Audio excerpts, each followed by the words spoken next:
Good day, you too. My job in the Air Force, when I first joined the Air Force, I was a firefighter. That's not the job that I want to talk about today. I retrained into personnel, which is a lot of customer service, dealing with people face to face, via email, over the phone. Customer service, like I said, that's more my avenue, something that I like. Think of it as my channel. My channel is something that I like to interact with people. It's a strength of mine. And I take a lot of pleasure in doing that. So when I say that the Air Force, my Air Force job, prepared me for success, here are some examples. Personnel is not technical at all. However, you have to know what's called in the Air Force instructions. Those are the guidelines. So when people have questions, we know the answer, we give them the information, and it's based on the guidelines. We have to know those guidelines in and out, or we have to know where to get the answer because it's written and all we have to do is pass along that information. Some of the jobs that I had in personnel, my first job on the enlisted side, I would create orders for individuals who were identified to deploy. I would brief them on the requirements, I would out-process them, and then I would bring them back from wherever they would deploy to. When I commissioned personnel, I did that exact same job as an officer. My first job was I was a squadron section commander, and I worked specifically for the commander. I managed teams of people, and I managed programs. I also did discipline issues up to a certain grade, and then my commander would take over and do the higher ranking disciplining issues. I worked with the first sergeant, so it's a lot of human resources stuff. And I did that job. I also did equal opportunity for 3 years, and it's a job, the jobs that I had in personnel were very fulfilling for me as an individual. Now let me share with you how I think my job in the Air Force set me up for success. And here's what I'm talking about. Attention to detail, which is huge in the military. You have to have attention to detail to succeed in the military.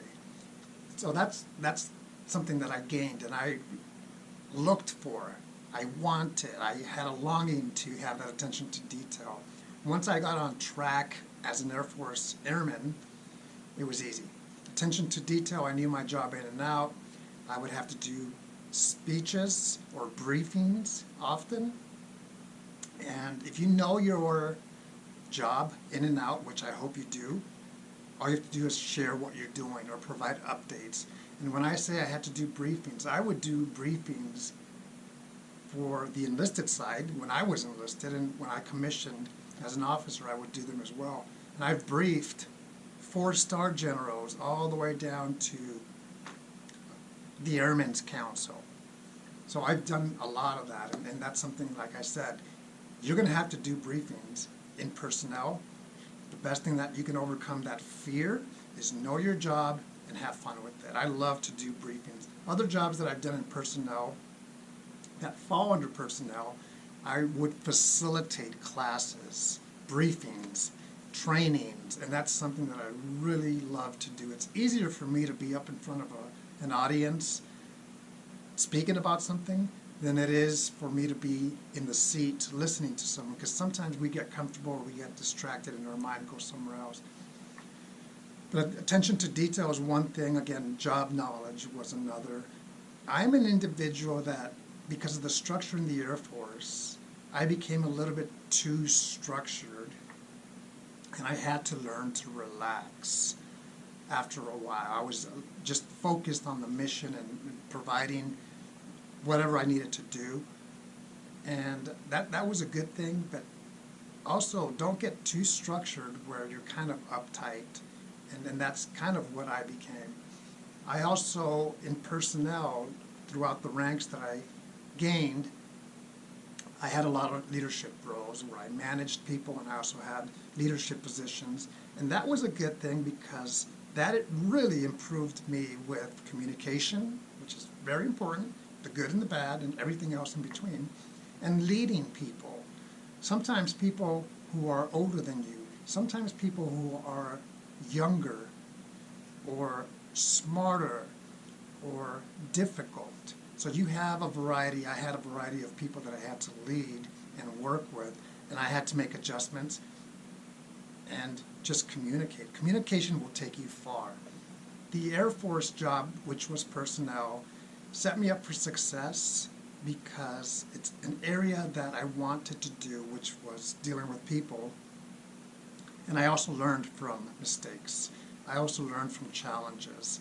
So the next time I have an individual that's challenging, I can deal with him or her up front, consistently, professionally.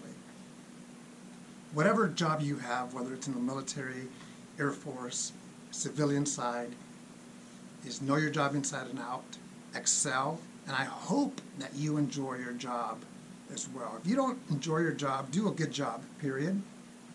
But keep your eye open for another opportunity, for another job out there that's more in line with what you want to do. And I'll leave you with this. I have had jobs in personnel that were not challenging or that they were boring, but I still looked to do the job to the best of my ability and at the same time enjoy it with my teammates, whether alongside, above me, or below me, and just get the job done in the Air Force. Take care.